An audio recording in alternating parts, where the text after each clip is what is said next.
हम जो कार्य कर रहे हैं उसमें लाभ हो या हानि हो, हमें इससे कोई मतलब नहीं। हमें केवल आज्ञा पालन करने से मतलब है।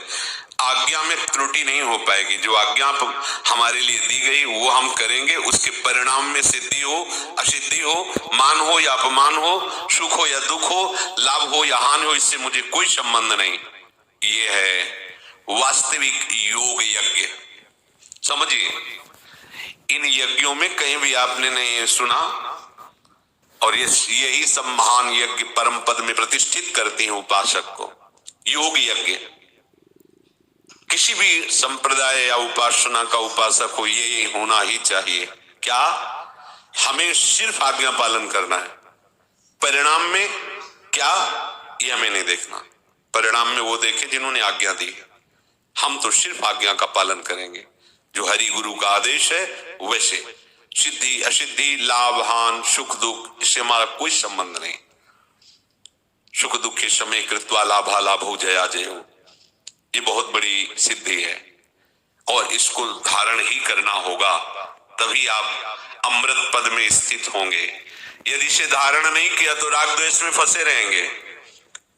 वो कहा था इतने दिन कर लो, वो सब विकार मिट जाएंगे। उसमें भी लिखा है भव जल निधि को नाव, काम पावक को पानी। सैकड़ों बार चतुरासी जी पढ़ गए लेकिन कोई लाभ तो मिला नहीं। हो गई अश्रद्धा, मार्ग रुक गया। किसी भी परिस्थिति में परिणाम पर हमारी हर्ष शोक वृत्ति नहीं होनी चाहिए। परिणाम अनुकूल आया तो हर्षित हो गए, परिणाम प्रतिकूल दिखाई दे रहा है तो हम शोकित हो गए। ये योग यज्ञ नहीं है। हमें सिर्फ आज्ञा पालन करना है, परिणाम हरि गुरु जाने। तभी महाप्रभु कह रहे यत्र यत्र मम जन्म कर्म भी नारके परमे पदे थवा। परिणाम पर जोर नहीं दे रहे, कह रहे चाहे नरक भेजो चाहे परम पद में भेजो, मुझे इसकी परवाह नहीं। यत्र यत्र मम जन्म कर्म भी नारके परमे पदे थवा। चाहते क्या हो, बस लाडली जो अपने परिकर सहित हमारे हृदय में खेलती रहे, बस चाहे जहां रखो चाहे जैसे रखो।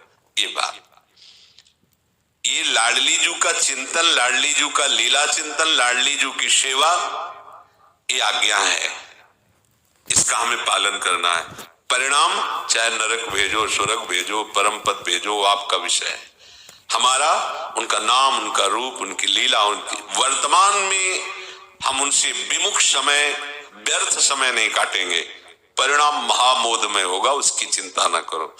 अगर परिणाम की चिंता करेंगे तो प्रभु के द्वारा की हुई मंगल विधान को आप अपनी बुद्धि से प्रतिकूल मानकर, अमंगल मानकर के परमार्थ से विमुख होने वाली वृत्ति का आश्रय ले सकते हैं।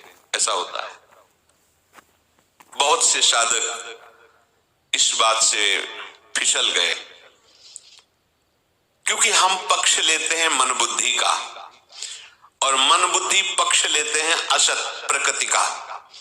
तो जब हम परमात्मा का आश्रय लेने वाले या परमात्मा स्वरूप महापुरुषों के सिद्धांत से देखते हैं तो हमें परिणाम में प्रतिकूलता नजर आती है, क्योंकि अनुकूलता तो मानी हुई सुख बुद्धि की होती है ना, और प्रतिकूलता तुम्हें जो दिखाई दे रही है वास्तविक वो परम सुख में निमग्न करने के लिए है, पर हम सही निर्णय न करने के कारण हरि गुरु विमुख हो जाते हैं। ऐसा होता है। इसलिए परिणाम की तुम्हें चिंता नहीं, तुम्हें केवल आज्ञा पालन करनी। अपने सदगुरुदेव और शास्त्र जो मार्ग हमारे लिए निर्धारित कर दे, बस उस पे आंख मूंद के चलना है, मुझे किसी की नहीं सुनना है। अब जो परिणाम पर केवल दृष्टि रखते हैं तो कुछ दिनों बाद उनकी आज्ञा पालन में शिथिलता देखी गई है। इसलिए नहीं, हमें आजीवन केवल आज्ञा पालन करना है। अगर ऐसा किया तो आराध्य देव आपके अधीन हो जाएंगे। ये पूरे जीवन का मार्ग है, 2-4 दिन वाला मार्ग नहीं कि हमने देखा उसका। एक बोले थे कि 10वें वर्ष से नाम जप कर रहा हूं, कोई लाभ नहीं, मेरे को बंद करो।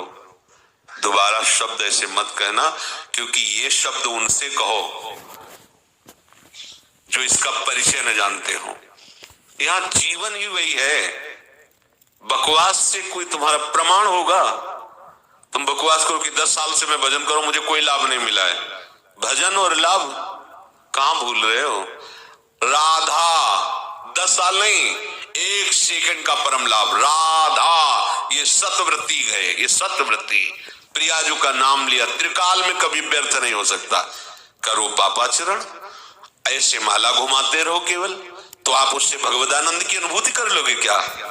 असाधन करते रहो, मनमानी आचरण करते रहो, चिंतन विषय का करते रहो, हाथ में माला घूम रही है और आप कहो मुझे भगवदानंद का अनुभव हो जाए, तो किसको भगवदानंद का अनुभव करना है? जिनसे भगवदानंद का अनुभव करना उनसे तो तुम विषय चिंतन कर रहे हो, जिनसे भगवदानंद का अनुभव करना उनसे तो तुम विषय सुख ले रहे हो। कैसे तुम भगवदानंद का अनुभव करोगे? नाम रूप लीला धाम परम सत्य सच्चिदानंदमय है। हमें कभी भी परिणाम पर इस कोटि की दृष्टि नहीं रखनी कि लक्ष्य छूट जाए, क्योंकि परिणाम पक्का समझ लीजिए ऐसा होगा, महामोद में महामंगल में होगा कि आप निहाल हो जाओगे। बस आप आज्ञा पालन कीजिए, ये जीवन प्रभु को दे दीजिए।